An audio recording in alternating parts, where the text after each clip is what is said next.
Dans cette vidéo, on va s'intéresser à un élément chimique essentiel en chimie organique.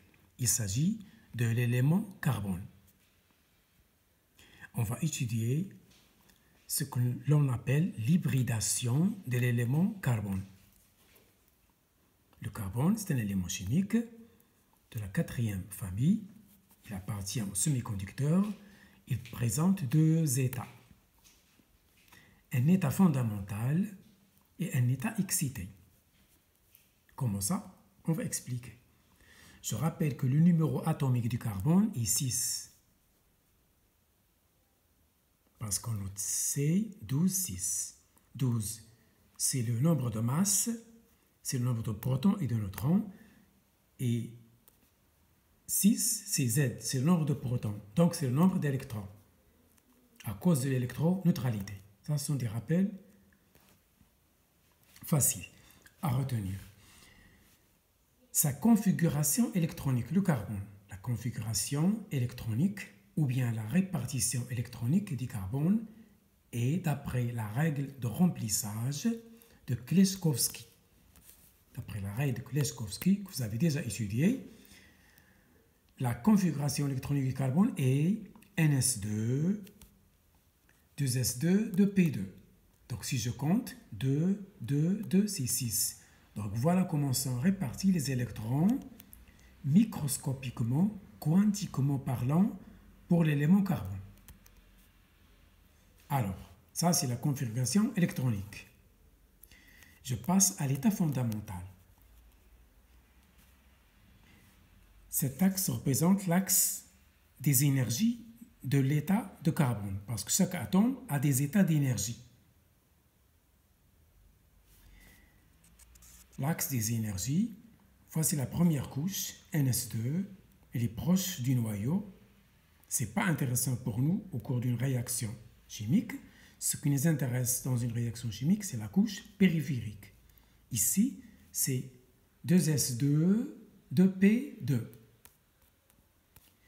Je rappelle que l'orbital P présente 3 cases. 2 contiennent chacune un électron et l'autre est vide. Ça, c'est l'état fondamental, l'état tranquille du carbone.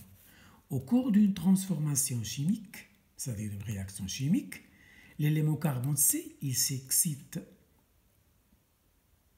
Il lui arrive une excitation. Et cette répartition ci-dessus, la répartition électronique citée ci-dessus, devient comme ça. Regardez ici.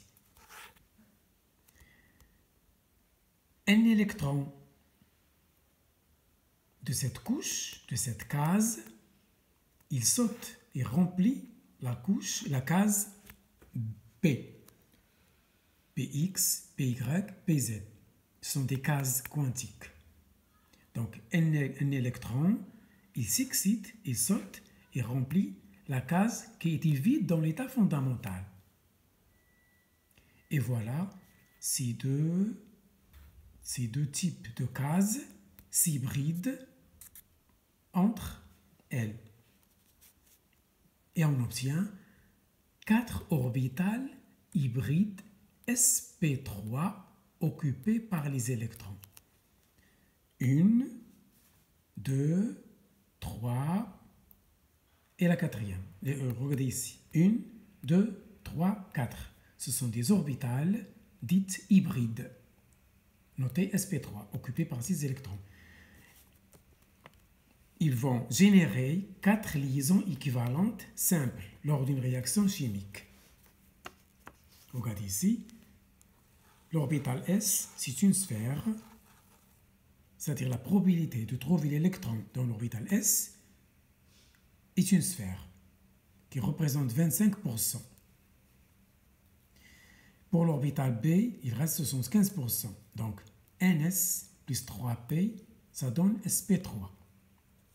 Donc, lors d'une transformation chimique, lorsque le carbone s'hybride sp3, il génère des liaisons chimiques simples appelées sigma. Comme ça. C'est le cas des alcanes. Donc, dans les alcanes, le carbone s'excite en produisant des liaisons simples sigma. Je passe à l'hybridation sp2. Pour l'hybridation sp2, j'obtiens une liaison double, une seule liaison double. Donc, si vous trouvez dans une molécule l'élément carbone présentant une liaison double et les autres simples, vous dites que le carbone s'est hybridé sp2. Si le carbone ne présente aucune liaison double, toutes les liaisons sont simples, on dit que le carbone s'hybride sp3. C'est le cas des alcanes.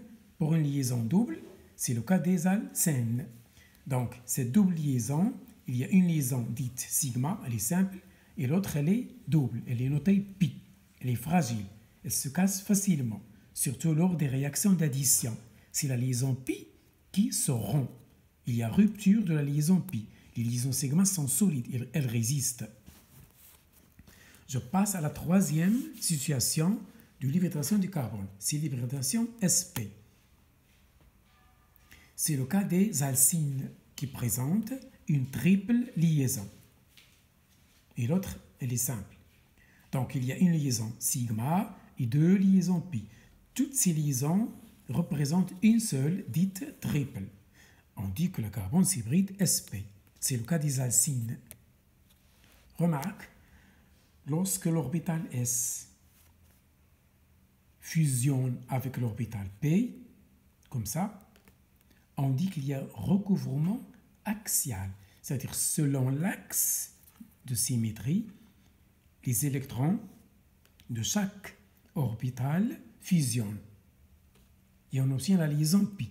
Donc, si vous avez un recouvrement axial, il génère une liaison dite sigma pi, elle est solide. Regardez ici, si j'ai deux orbitales pp, pp, là, je dis qu'il y a recouvrement latéral.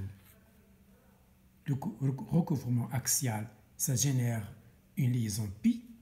Recouvrement latéral, comme ça, un 8, c'est dans l'espace. Un 8, c'est dans l'espace, c'est la géométrie de l'orbital P. Il y a recouvrement latéral. Ça donne une liaison pi qui est plus fragile que sigma. Donc, si vous avez bien assimilé ce chapitre, vous n'aurez aucun problème dans toute la chimie organique. C'est la base de la chimie organique. Voilà pour ce chapitre.